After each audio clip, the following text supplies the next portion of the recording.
Bismillahirrahmanirrahim. Assalamualaikum warahmatullahi wabarakatuh. Alhamdulillah, wassalatu wassalamu ala Rasulillah wa ala alihi wa sahbihi wa man walah. Wa tabi'ahum bi ihsan ila yaumil qiyamah. Bismillah sadri wa yassir li amri wa hlul 'uqdatam min lisani yafqahu qawli. Amma. Baik, pada materi kali ini kita akan membahas tentang lafaz dan takwil. Sebelumnya sudah ada banyak pembahasan materi yang telah kita bahas. Kemudian lafaz dan takwil ini adalah bagian dari pembahasan kaidah usuliyah atau kaidah usul fiqh. Kaidah usul fiqh sebagaimana yang telah pernah dijelaskan sebelumnya, yaitu kaidah yang berkaitan dengan lafaz ataupun dari segi tata bahasanya. Nanti kita akan lihat lafaz ini apa saja, macam-macamnya bentuknya, dan takwil itu apa, dan juga seterusnya nanti lebih banyak membahas tentang materi-materi dari segi tata bahasanya. Baik, jadi lafaz itu terbagi menjadi dua secara umum. Ada yang lafaz yang jelas dan ada yang tidak jelas.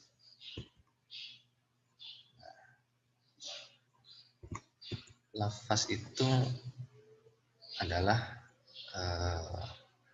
sebelumnya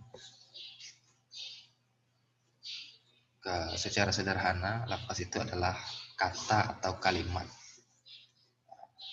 Dalam bahasa Arab disebut dengan lafaz. Jadi baik ayat Al-Quran ataupun hadis Nabi Sallallahu Alaihi Wasallam, ada yang lafaznya jelas dan ada yang tidak jelas. Sebelumnya juga pernah kita bahas bagian dari dalil itu, ada dalil yang jelas, ada yang tidak jelas. Dalil itu kan baik itu Al-Quran dan hadis terdiri dari lafaz-lafaz, terdiri dari kata dan kalimat. Mana kalimat itu sendiri terdiri dari kata atau kalimat itu terdiri dari yang jelas dan yang tidak jelas. Untuk lebih rincinya lagi, pembagian jelas, lafaz yang jelas itu ada istilah mubayyan, zahir, nas, mufassar, dan muhkam.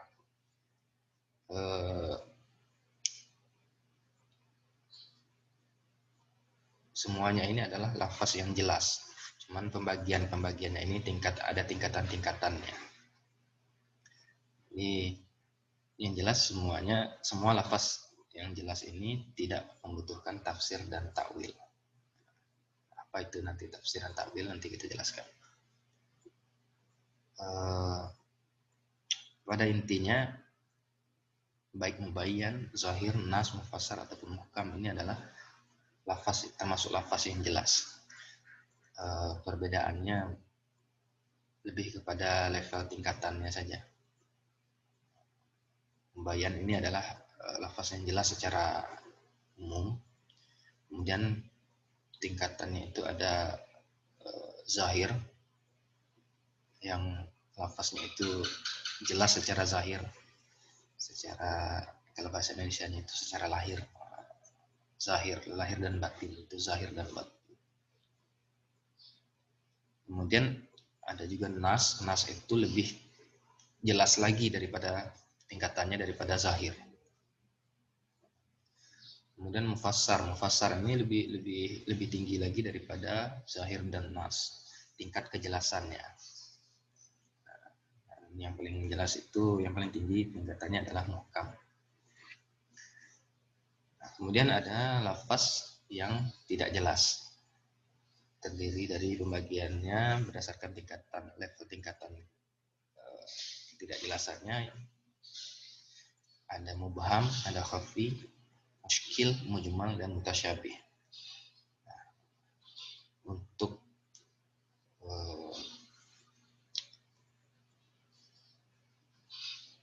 pembahasan lebih rinci mengenai masing-masing istilah ini dan perbedaan level atau tingkatannya, baik yang jelas maupun yang tidak jelas, itu kajiannya sudah sangat mendalam dan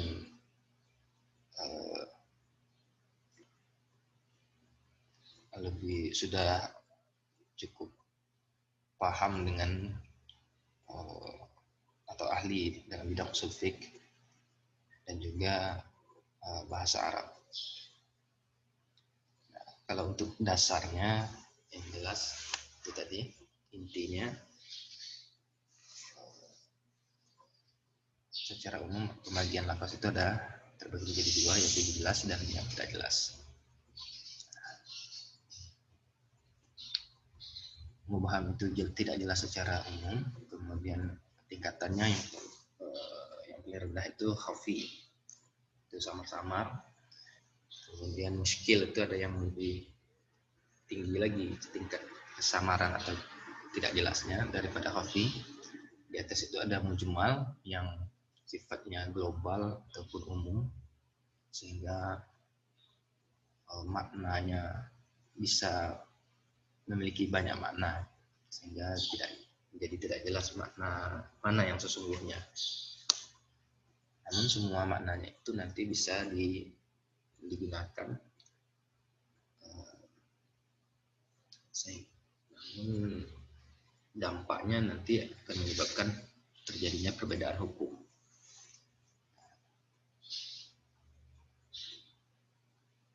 Contoh misalnya sebagaimana sudah pernah dijelaskan sebelumnya, contoh lafaz huruf, salah kata huruf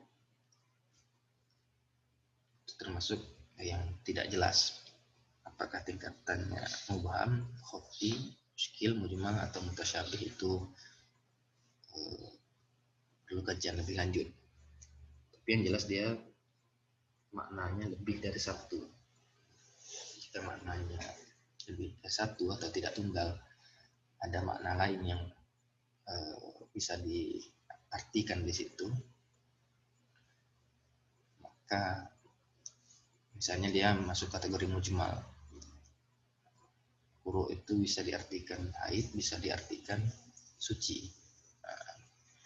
Dan ini sah-sah saja, karena salah satu mukjizat Al-Quran itu berbahasa Arab, ya itu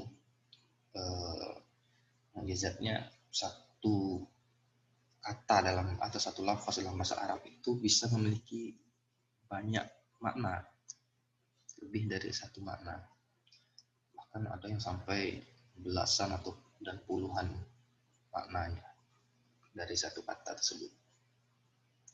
Inilah yang menyebabkan terjadinya banyak penafsiran, banyak perbedaan pendapat, sehingga lahirlah banyak karya-karya tafsir, kemudian banyak juga pendapat-pendapat dan mazhab-mazhab yang berbeda-beda. Dan semuanya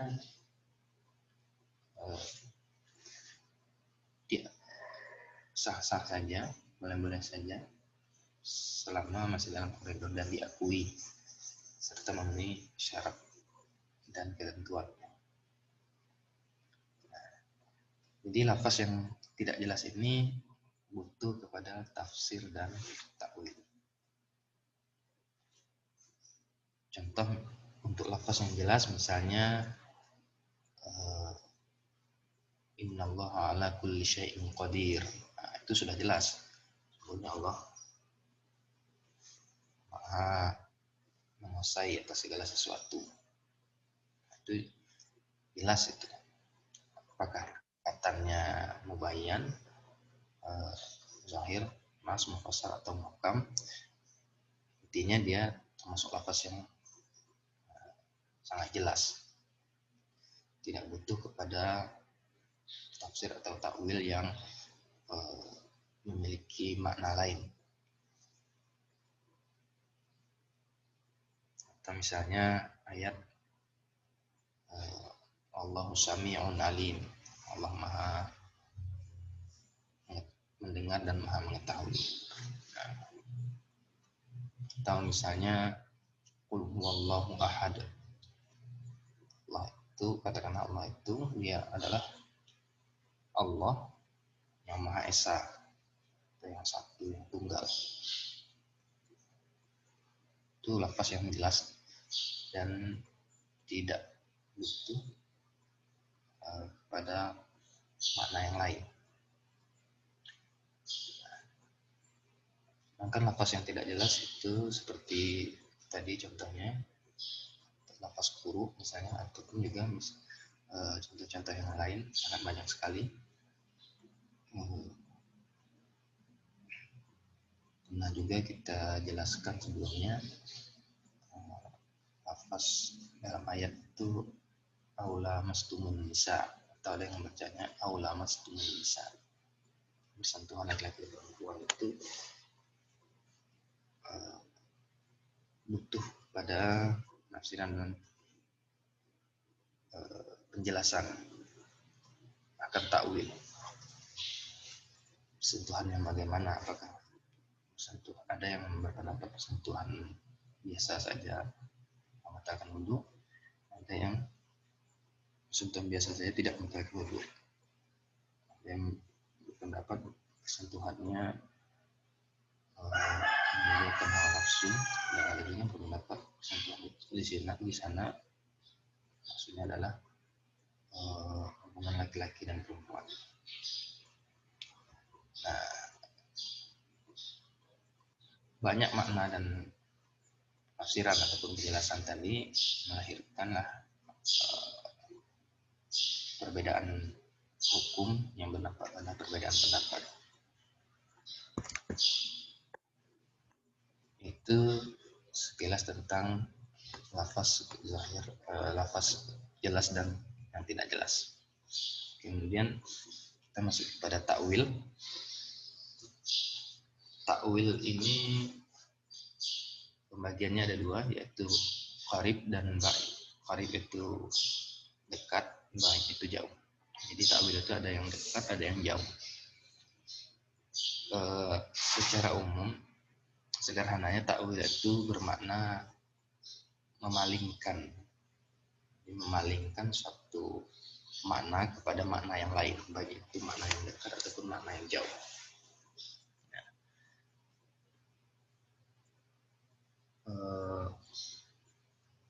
Ulama berbeda pendapat tentang hukum takwil ini, ada yang membolehkan dan ada yang tidak. Tapi mayoritas ulama membolehkan takwil, khususnya takwil, terutama takwil qarib atau takwil dekat.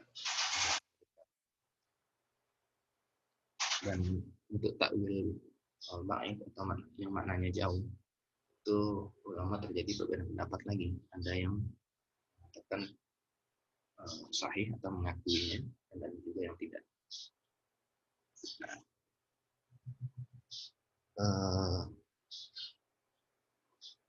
apa perbedaan takwil dan tafsir?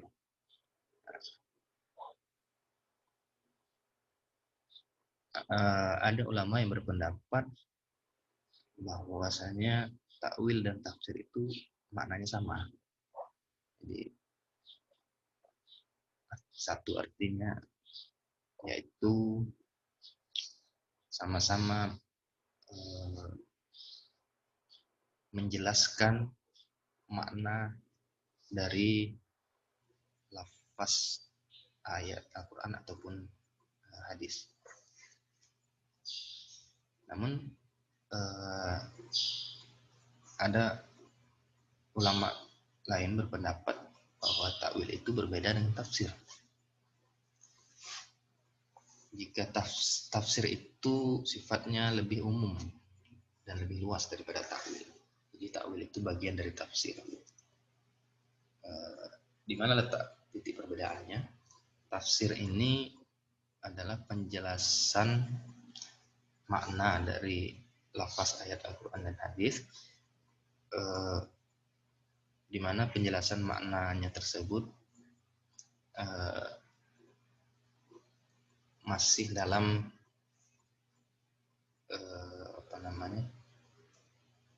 masih dalam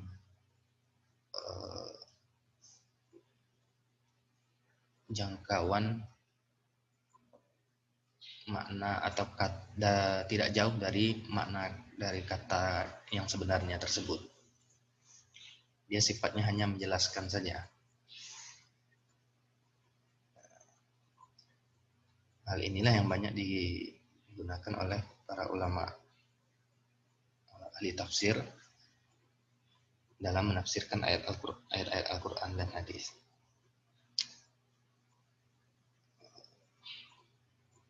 Contoh misalnya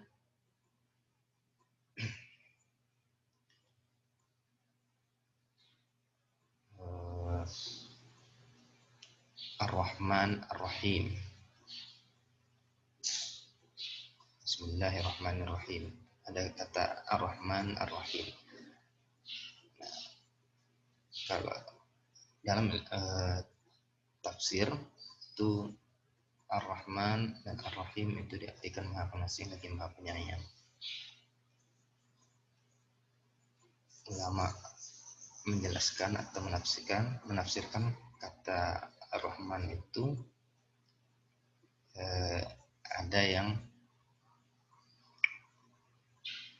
berpendapat bahwasanya Ar-Rahman itu kasih sayang Allah yang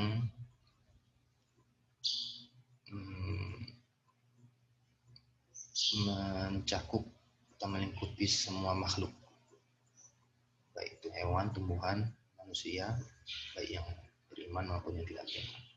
Sedangkan Ar-Rahim dalam berpendapat kasih sayang Allah dalam bentuk yang khusus kepada orang yang beriman saja. Nah, itu contoh dari tafsir, hanya penjelasan saja, sifatnya menjelaskan makna ayat tersebut.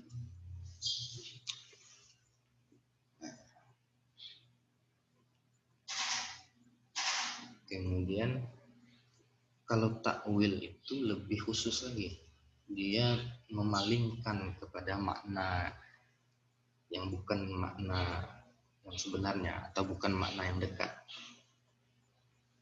Bahkan takwil, meskipun takwil itu termasuk kategori qarib atau takwil yang dekat, tapi sekalipun dekat maknanya agak jauh berbeda daripada makna dalam tafsir. Nah, kemudian yang termasuk dalam takwil itu juga taksis, khas, juga taqyid atau muqayyad dan lain sebagainya. Nah, kenapa ada butuh takwil sementara ada ulama yang melarang takwil? Salah satu alasannya yaitu untuk mengkompromikan adanya ta'arud atau pertentangan antara satu ayat dengan ayat yang lain ataupun dengan hadis Nabi Sallallahu Alaihi Wasallam. Jika tidak ditakwilkan, maka akan terjadi pertentangan yang sifat yang sebenarnya adalah mustahil. Ayat Al-Quran itu bertentangan antara satu dengan yang lainnya. Maka ulama melakukan pentakwilan terhadap ayat yang bertentangan tersebut, sehingga dilakukan proses pentakwilan dan kompromisasi maknanya sehingga jadi tidak bertentangan atau hasilnya berkesesuaian. baik secara akal ataupun logika. Jadi kita lihat contohnya di sini ada takwil yang qarib atau yang dekat pada iqamah sholat misalnya. Ada sering kita dengar qad qamatis shalah. Qad qamatis shalah. Dalam syariat yang kita ketahui, iqamat atau qamat itu dilakukan sebelum atau sesudah sholat. Qamat itu sebelum sholat kan. Jadi tidak ada qamat itu setelah sholat. Setelah azan terus kemudian iqamat baru melaksanakan sholat. Tapi dalam kalimat iqamat itu ada kalimat qad qamatis shalah. Dalam bahasa Arab, dalam ilmu nahwu, qad qamat ini artinya atau maknanya sungguh telah berdiri sholat atau sungguh telah didirikan sholat itu. Nah, dalam tata bahasa Arab atau ilmu nahwu ini fi'il namanya fi'il madi. Fi'il madi itu adalah fi'il atau perbuatan yang telah terjadi. Kenapa iqamat itu dilaksanakan sebelum dilakukan sebelum melaksanakan sholat? Tapi kalimat iqamat itu kalimatnya adalah dalam bentuk perbuatan yang telah terjadi atau masa lampau. Istilahnya fi'il madi. Padahal sholat belum kita kerjakan, sedang akan kita kerjakan. Jadi sholat itu adalah perbuatan yang sedang atau akan kita kerjakan. Sedangkan kalimat dalam iqamat itu makna artinya adalah sungguh telah didirikan sholat atau sungguh sholat itu telah berdiri atau tegak berdiri. Nah, kok bisa sesuatu yang kita lakukan sebelum sholat tapi makna ucapan tersebut menunjukkan perbuatan yang telah terjadi, sedangkan sholat itu sendiri belum terjadi dan baru akan kita laksanakan. Nah, di sini butuh pentakwilan. Contoh lain pada ada ayat dalam Al-Quran tentang wudu, mirip dengan kalimat tadi, idza qumtum ila shalah fawsilu wujuhakum wa aydiyakum ilal marafiq. Apabila telah berdiri, kalian tegakkan atau apabila telah kalian dirikan sholat, maka basuhlah muka dan tangan sampai akhir ayat. Nah, di sini kata kumtum itu dalam tata bahasa Arab ilmu nahwu ini adalah fi'il madi, perbuatan yang telah terjadi pada masa lampau. Kalau dalam bahasa Inggris itu past tense istilahnya. Sedangkan wudhu itu sendiri kita lakukan sebelum sholat. Nah, kalau kita lihat makna zahir ayat ini, apabila kamu telah mendirikan sholat, maka berwuduklah, maka basuhlah wajah dan tanganmu. Ini tentu bertentangan dengan syariat yang ada. Nah, bertentangan dengan ayat dan hadis Nabi yang lain. Jika kita artikan tekstual seperti itu, maka butuh kepada pentakwilan. Wudhu itu kita laksanakan sebelum sholat. Wudhu adalah syarat sah sholat. Jika tidak berwudhu, maka tidak sah sholatnya. Jadi sholat itu harus berwudhu. Tapi dalam ayat ini dikatakan apabila telah melaksanakan atau telah mendirikan sholat, maka berwudhulah. Jadi terbalik. Kalau kita lihat sekilas, maknanya terbalik. Sholat dulu baru berwudhu. Itu kalau kita lihat makna zahir ayat ini. Maka ayat ini termasuk kepada ayat yang tidak jelas apakah dia mujmal atau mutasyabih atau tingkatnya khafi atau mubham. Nah, yang jelas maka butuh tidak hanya butuh penafsiran saja di sini. Kalau penafsiran dia hanya menjelaskan maknanya saja. Maka butuh kepada takwil, memalingkan maknanya yang bukan makna sebenarnya. Maka di sini baik kalimat qad qamatis shalah ataupun idza qumtum ila shalah ini tadi, kalimat telah mendirikan atau telah melaksanakan ini ditakwilkan oleh para ulama bahwasanya yang qad qamat itu atau idza qumtum itu yang telah didirikan atau telah dilaksanakan itu adalah azam atau niat untuk melakukan sholat, bukan sholatnya itu sendiri. Nah, jadi jika kita takwilkan menurut para ulama, maka maknanya kira-kira seperti ini: sungguh telah berdiri azam. Azam itu apa ya? Niat atau kesungguhan untuk melakukan sholat. Nah, kira-kira begitulah makna takwil. Dan yang pada ayat ini, idza qumtum ila shalah, maka apabila kalian telah mendirikan atau menegakkan niat untuk sholat ataupun azam, maksud, cita-cita ataupun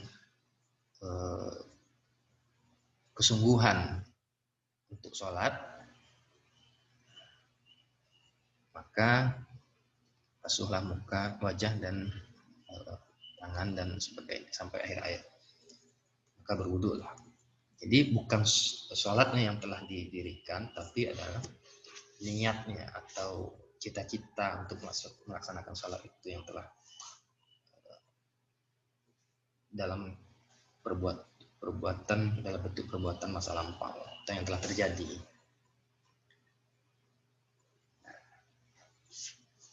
Di sini terlihat butuhnya takwil tersebut. Kemudian ada juga contoh sebagian ulama mentakwilkan, ada yang mengkategorikan ini termasuk takwil ba'id atau jauh, ada juga yang mengatakan takwil qarib atau dekat. Terlepas dari perbedaan tersebut, contoh lainnya yaitu kata abi. Kata abi. Dalam hadis Nabi, Nabi pernah ditanya oleh seseorang, salah satu sahabat,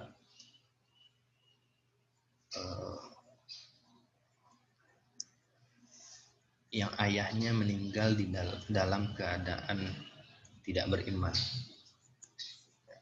artinya tidak masuk Islam. Kemudian beliau bertanya kepada Nabi, apakah ayahnya tersebut masuk neraka? Kemudian Nabi menjawab, demikian juga abiku, kata Nabi.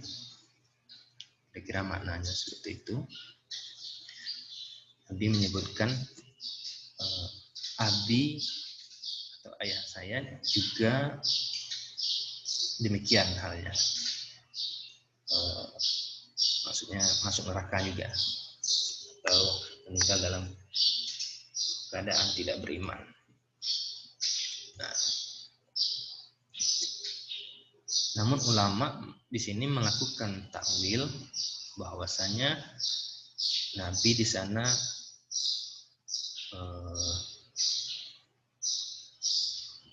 bukan sedang menjelaskan ayah kandungnya, tetapi yang dimaksud dengan abi di sana bukan artinya maknanya ayahku, tetapi adalah pamanku. Karena apa?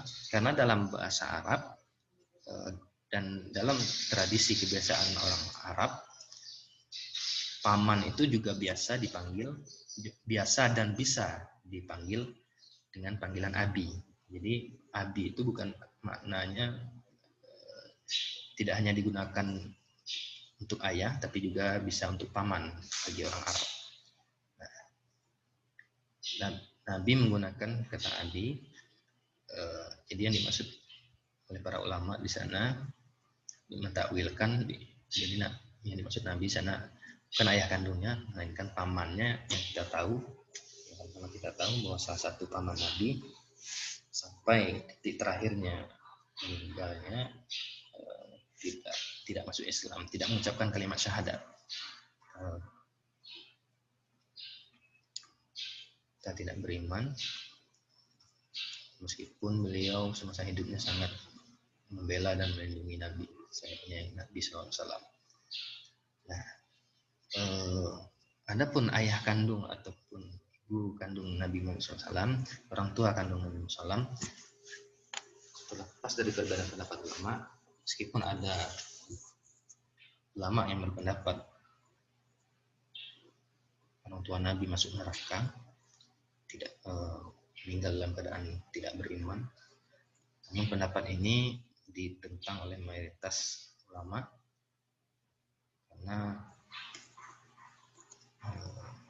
alhamdulillah jika kita mengatakan orang tua Nabi kafir atau tidak beriman akan masuk neraka, sungguh sangat tidak etis dan juga tidak logis, karena dalam ayat dan hadis yang lain dikatakan bahwasanya para nabi itu, terutama apalagi Nabi Muhammad SAW, terjaga merupakan keturunan yang suci. Jadi mustahil para nabi itu, khusus terutamanya Nabi Muhammad SAW, orang tuanya kafir atau tidak beriman, akan masuk neraka, karena terjaga dari hal itu semua. Dan Nabi itu merupakan keturunan dari garis keturunan yang suci, dijaga oleh Allah Subhanahu wa taala kesucian keturunan. Sehingga ulama berpendapat orang tua Nabi, baik ayah dan ibu kandungnya, masuk surga. Termasuk juga orang-orang yang beriman juga, meskipun Nabi Muhammad SAW belum lahir waktu itu, tapi mereka melaksanakan ajaran tauhid yang dibawa oleh Nabi sebelumnya. Bahkan ada ulama yang berpendapat mereka termasuk digolongkan dalam kategori ahlul fatrah, namanya masa kekosongan wahyu antara satu nabi dengan nabi yang lain. Contoh misalnya antara Nabi Isa dengan Nabi Muhammad itu terjadi kekosongan wahyu dan syariat semenjak meninggalnya Nabi Isa sampai lahirnya Nabi Muhammad SAW. Nah, golongan atau kelompok yang tidak mendapatkan dakwah ataupun tidak menerapkan syariat tertentu. Dengan Nabi Isa tidak ketemu, dengan Nabi Muhammad juga tidak ketemu. Itu digolongkan dengan al-fatrah. Dan al-fatrah ini maksud pada ahli surga, termasuk orang-orang yang beriman, termasuk orang tua Nabi Muhammad SAW juga bagian dari al-fatrah.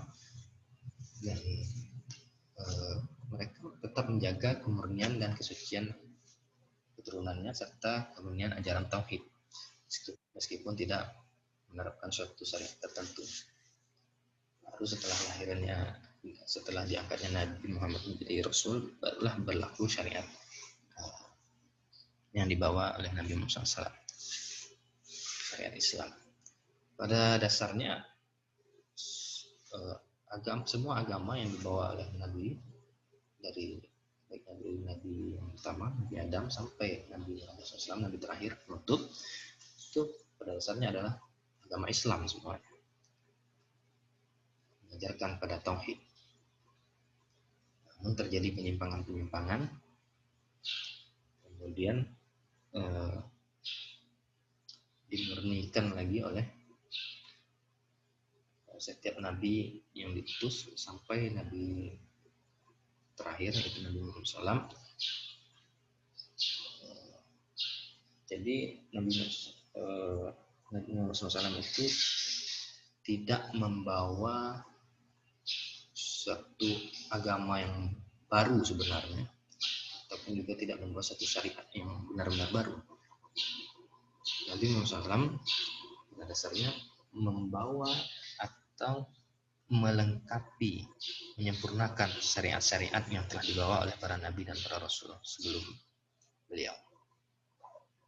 Jadi sifatnya hanya menyempurnakan dan melengkapi agama Islam dan syariat Islam yang telah dibawa oleh nabi-nabi sebelum beliau. Karena kita lihat banyak tradisi ataupun syariat-syariat yang dibawa oleh nabi-nabi sebelum Nabi Muhammad SAW itu masih kita amalkan sampai hari ini dan berlaku dan diakui dalam syariat Islam yang dibawa Nabi Muhammad SAW. Dalam satu hadis ini Nabi Muhammad mengatakan beliau itu ibarat sebuah batu bata yang melengkapi batu bata yang lain dalam suatu bangunan. Jadi tidak membawa satu bangunan atau batu bata yang baru sama sekali, tapi melengkapi susunan batu bata itu sehingga menjadi sempurna Islam. Nah, sini bisa kita lihat bahwasanya seperti misalnya syariat haji, kurban, sunat, khitan, dan masih banyak lagi syariat ataupun ajaran-ajaran yang sampai hari ini akan sampai hari kiamat nanti dilakukan oleh umat Islam. Meskipun ada seperti juga umat Nabi terdahulu melaksanakan sholat dan puasa, namun mungkin tata cara dan ataupun jumlahnya yang sedikit berbeda. Karena Nabi Muhammad SAW itu ibadahnya ataupun ibadah yang qat'i ataupun yang ibadah mahdah ya, dan yang ghairi mahdah ataupun yang zanni itu sudah sifatnya menyempurnakan dari yang ajaran-ajaran sebelumnya. Kemudian itu makna abdi tadi. Jadi di sini butuh takwil, sangat butuh takwilkan hadis tersebut tentang kata lafaz abdi itu. Jika tidak, maka sangat bertentangan dengan ayat dan hadis yang lain. Na'udzubillah, kita mengatakan orang tua Nabi tidak beriman, orang termasuk kafir dan neraka. Na'udzubillah. Jadi maksud di sini adalah abdi bukan ayah kandungnya, tapi adalah paman. Kemudian ada kata iyad. Secara zahir makna atau kata iyad itu artinya tangan. Sebagaimana yang banyak sering kita ketahui atau yang banyak diketahui orang, iyad itu artinya tangan. Nah, dalam perkara ayat-ayat mutasyabihat, ayat mutasyabih ini memang terjadi perbedaan pendapat ulama. Contoh misalnya ayat iyadullah fawqa aydihim. Iyad Allah di atas iyad manusia, iyad mereka atau iyad manusia. Jika kita gunakan makna atau arti iyad itu sebagaimana arti umumnya, itu terleksnya yaitu tangan, maka ayat tersebut diartikan tangan Allah di atas tangan manusia. Nah, tentu hal ini kurang tepat rasanya, karena secara otomatis menyamakan Allah dengan makhluk yang mempunyai tangan. Kalau kita artikan tangan Allah di situ, seolah Allah punya tangan. Na'udzubillah.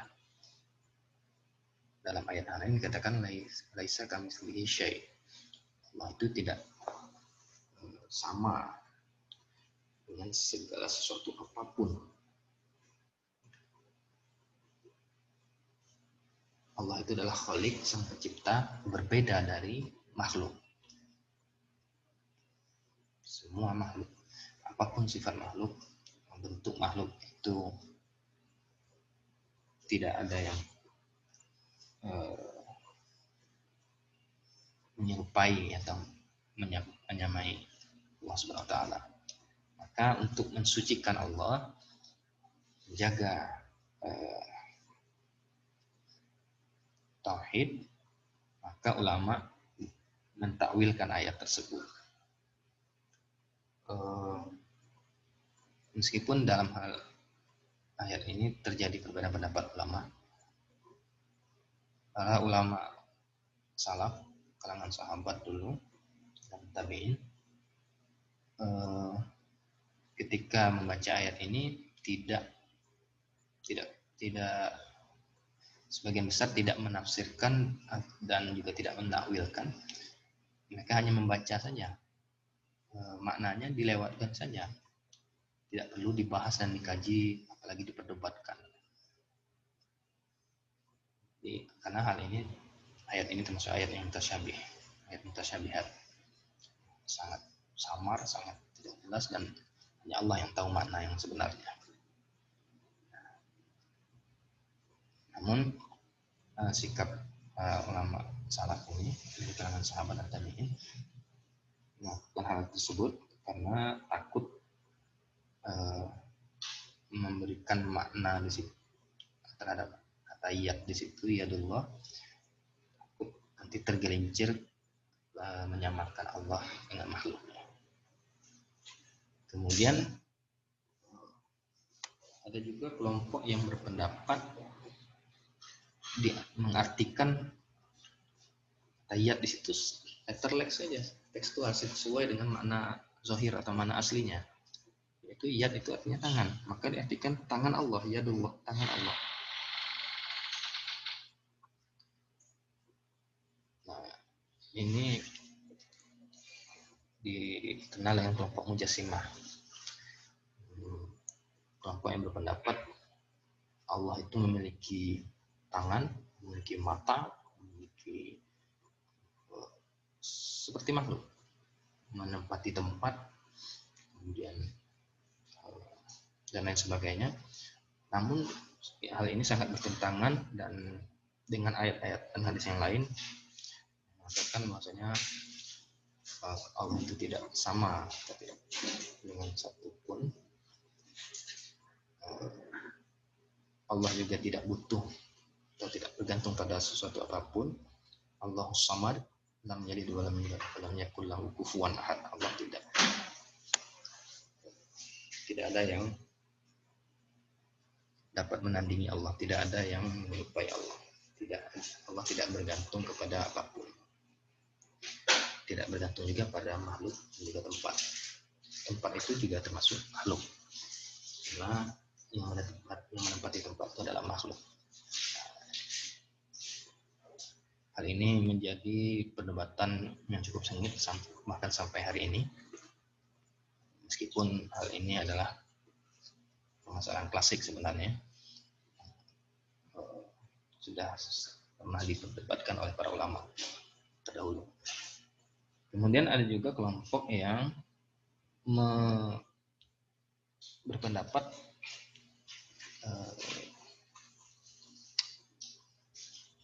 seperti mujassimah, namun dia mengartikan makna kata yad di situ tangan, namun dia menggunakan juga ayat yang lain, tidak ada satupun yang sama dengan Allah SWT.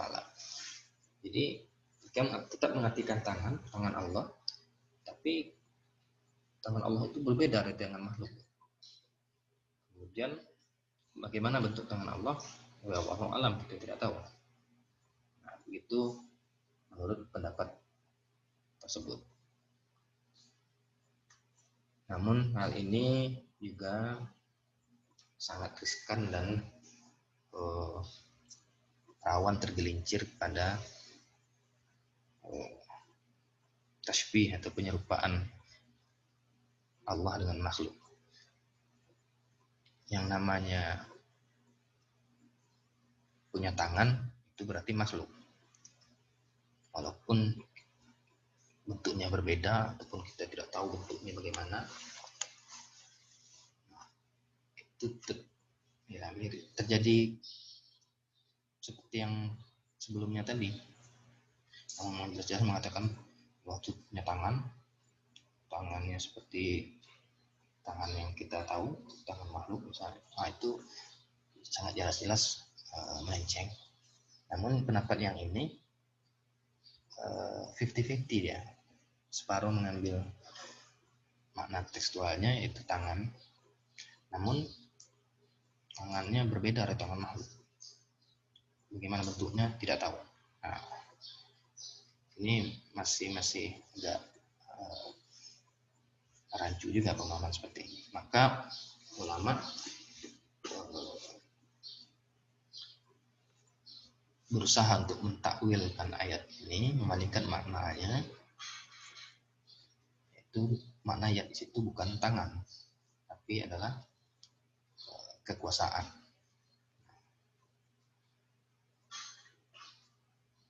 Ini para ulama yang mentakwilkan kata yadullah, di maknanya adalah kekuasaan Allah meliputi atau di atas kekuasaan makhluk, lebih tinggi atau lebih tidak sebanding dengan kekuasaan manusia. Jadi yad di situ bukan tidak artikan tangan, tapi kekuasaan. Sehingga jika makna ayat tersebut ditakwilkan seperti itu, bermakna kekuasaan, maka hal ini lebih selamat dan lebih aman karena tidak bertentangan dengan ayat yang lain. Karena diartikan maknanya dengan takwil tadi, yaitu kekuasaan. Jadi, kekuasaan itu kan sifatnya bukan wujud atau bentuknya. Bagaimana dengan sifat Allah Sami'un Alim misalnya, maha mendengar, maha mengetahui. Itu kan mirip juga dengan sifat manusia. Manusia juga mendengar dan mengetahui misalnya, maha melihat. Nah, di sini yang tentu saja berbeda.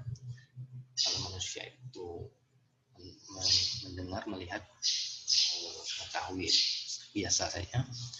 Kalau Allah itu maha mendengar, maha melihat, maha mengetahui. Dan ini juga sifatnya, ini adalah sifat, bukan bentuk. Kita mengatakan Allah itu punya mata, Allah punya kuping yang untuk mendengar, Allah punya mata untuk melihat. Bukan seperti itu, lebih kepada sifat, bukan zatnya, lebih kepada sifatnya.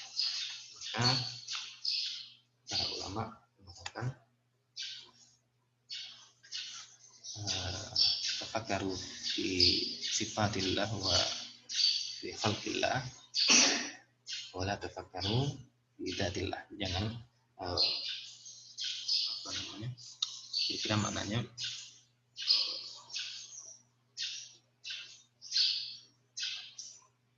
dalamilah atau kajilah, pikirkanlah tentang sifat-sifat Allah dan ciptaannya ataupun makhluknya. Jangan kamu memikirkan tentang zat Allah. Di sini kita tidak boleh dan tidak bisa membayangkan zat Allah itu bagaimana, punya tangan atau punya kaki atau tempatnya di mana. Termasuk juga ayat Ar-Rahman 'ala arsy istawa. Banyak yang mengartikan secara makna zahir tekstualnya Allah itu bersemayam di atas aras. Jika kita mengatakan seperti ini,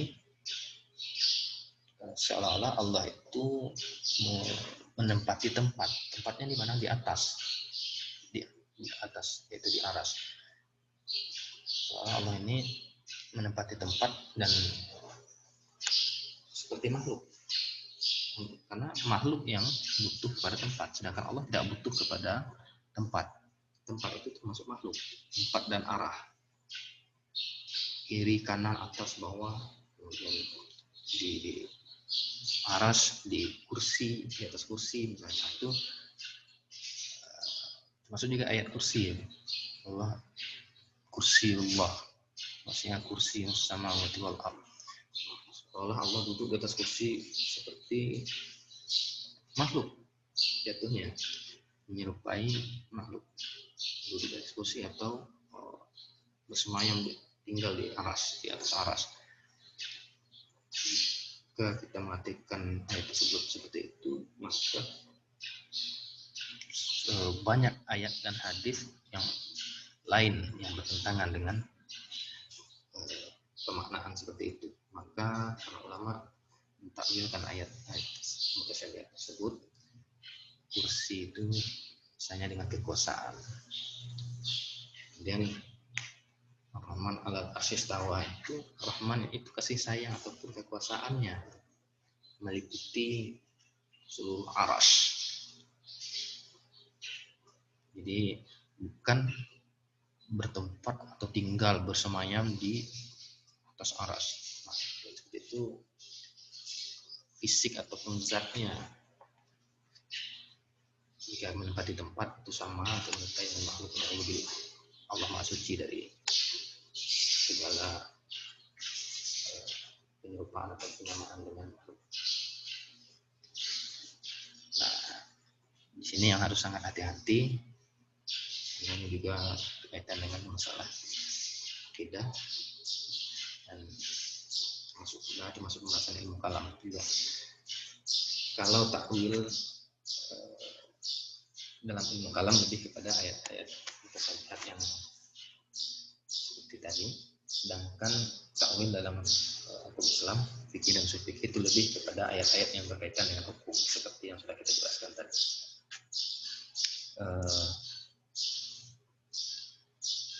Maka terakhir ada ulama, sebagian ulama yang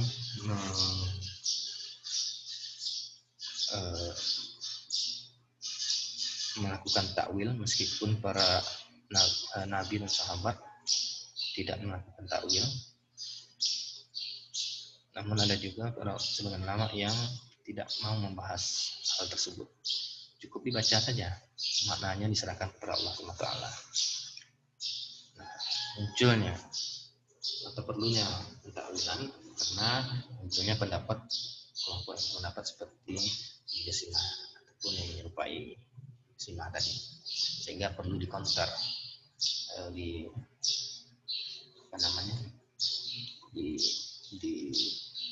dilawan dengan pendapat atau hasil pemikiran yang sesuai dengan akal dan nakal, yang sesuai dengan dalil, dan baik dalil secara nakli ataupun akli. Karena secara logika juga, jika kita artikan misalnya Allah itu berada di atas, misalnya di atas aras, jika kita bayangkan, kita lihat bumi itu adalah bentuknya bulat. Nah, jika kita misalnya ini ya, bulat seperti ini bulat. Jika kita manusia kan tinggalnya di sini, di kerak bumi ini, di semua pinggiran bulatan bumi ini.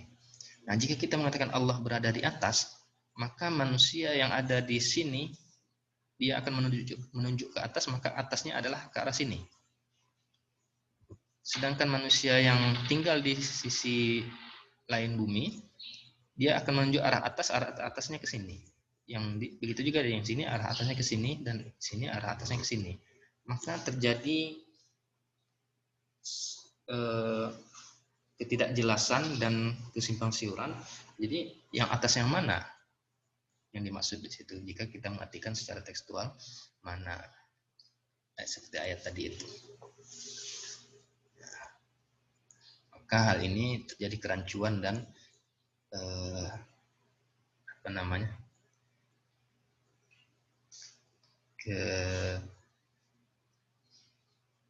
kerusakan berpikir secara akal dan logika.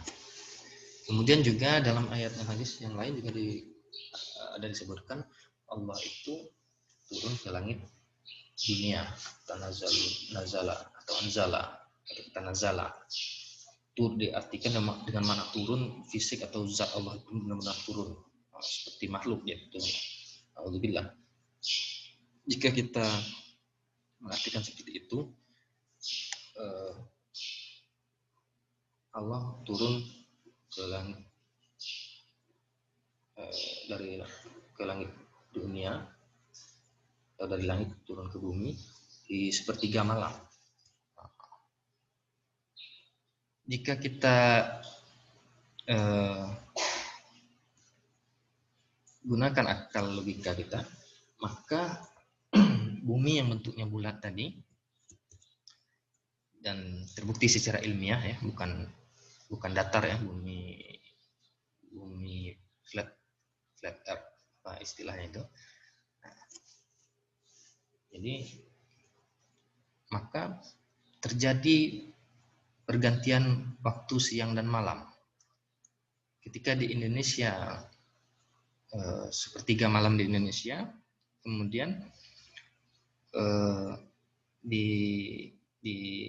misalnya di Malaysia belum di negara lain belum sepertiga. Ketika Indonesia sudah pagi, maka di negara lain seperti Malaysia misalnya yang lebih ke barat atau negara-negara Arab baru masuk sepertiga malam. Nah, ini begitu seterusnya di seluruh dunia, seluruh penjuru bumi. Jadi tidak putus-putus sepertiga malam itu, bahkan misalnya di Indonesia pagi, di Amerika misalnya malam. Begitu juga sebaliknya. Di Indonesia misalnya sepertiga malam, di Amerika siang. Ketika ada sepertiga malam di Amerika, di Indonesia siang misalnya. Nah, tentu hal ini menyebabkan kerancuan berpikir dan kerusakan pemahaman. Jadi Allah itu turunnya ke bagian mana, bagian bumi yang mana itu. Semua bagian bumi silih berganti turunnya sepertiga malam itu. Apakah Allah turun terus ke setiap sepertiga malam, tidak putus-putus berarti kan nyambung terus itu waktunya itu. Jadi kalau turun ke bumi, turunnya tidak naik lagi ke atas. Nah, alhamdulillah. Itu jika kita mematikan secara tekstual seperti itu, sehingga para ulama melakukan takwil di situ, bukan zat atau fisik. Allah itu yang benar-benar turun seperti makhluk yang menempati tempat, namanya turun dari atas ke bawah. Alhamdulillah. Mungkin cukup materi kali ini, mudah-mudahan bermanfaat, bisa dipahami. Banyak kekurangan dan kesalahan, mohon maaf. Dan alhamdulillah. Assalamualaikum warahmatullahi wabarakatuh.